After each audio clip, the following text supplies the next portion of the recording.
কর্মক্ষেত্রে দিনের পর দিন ব্যর্থ হলেও বাড়ছে পারিশ্রমিক। বাস্তবে এমন কোনো চাকরি কি পাওয়া সম্ভব? অসম্ভব মনে হলেও বাংলাদেশ জাতীয় ক্রিকেট দলের প্লেয়ারদের ক্ষেত্রে বিষয়টি এমনই বলা চলে। ঘরের মাঠে টানা 6 টেস্টে হার, দেশের মাটিতে সর্বশেষ 9 ইনিংসে 6 বারই 200-র নিচে অল আউট। এমন অবস্থায় এই দলটিকে যদি কেউ বলেই বসে ডুইং নাথিং বাট টেকিং মানি, তাতে কি খুব বড় খোঁটা দেয়া হয়ে যায়?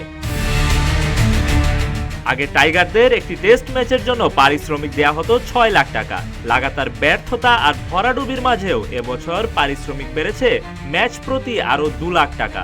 ওয়ানডে ম্যাচে 3 লাখের পারিশ্রমিক বেড়ে হয়েছে 4 লাখ টাকা। শুধু ম্যাচ ফি নয়, বেড়েছে মাসিক বেতনও। RICL TMX, যুগের পর যুগ স্থাপনা থাকে মজবুত। যে জিম্বাবুয়ে 4 বছর ধরে টেস্ট জয়ের দেখা পাচ্ছে না, সেই জিম্বাবুয়ের কাছে বাংলাদেশ হারলো নিজের দেশের মাঠে। গেল 2 বছরে পাকিস্তানের সাথে টেস্ট জয় এবং ওয়েস্ট ইন্ডিজের মাটিতে টি-20 সিরিজ জয় বাদে টাইগারদের পুরো জার্নিটাই ব্যর্থতায় ঠাসা। লাগাতার ব্যর্থ হলেও প্রতিবার হারের পর সংবাদ সম্মেলনে অবশ্য ব্যর্থতার দায় স্বীকার করে নেন টাইগাররা। যে দেশে ব্যর্থতার দায় স্বীকারের নজির খুব একটা দেখা যায় না, সেখানে টাইগারদের এই দিকটি অবশ্য ভালো লক্ষণ।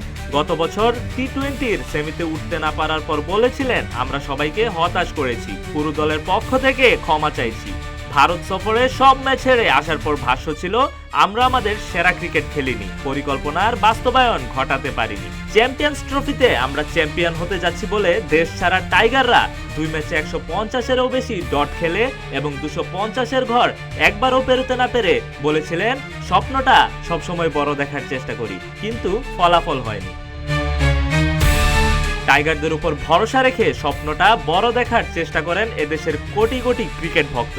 কিন্তু এত বড় ফ্যান বেস আর এত সমর্থন পাওয়ার পরেও টাইগারদের জয়ের দেখা আর মেলে না। যে জিম্বাবুয়েকে নিয়ে একসময় ছেলে খেলা করতো বাংলাদেশ, সেই জিম্বাবুয়ের কাছেও তাসের ঘরের মতো ভেঙে পড়েছে টাইগার একাদশ। তাই তো নেটিজেনদের মুখ থেকে শুনতে হচ্ছে মুখরোচক খোঁচা। টাইগারদেরই এমন এক চাকরি আছে যেখানে ব্যর্থ হলেও বাড়ে বেতন। ডেস্ক রিপোর্ট, রূপালী বাংলাদেশ।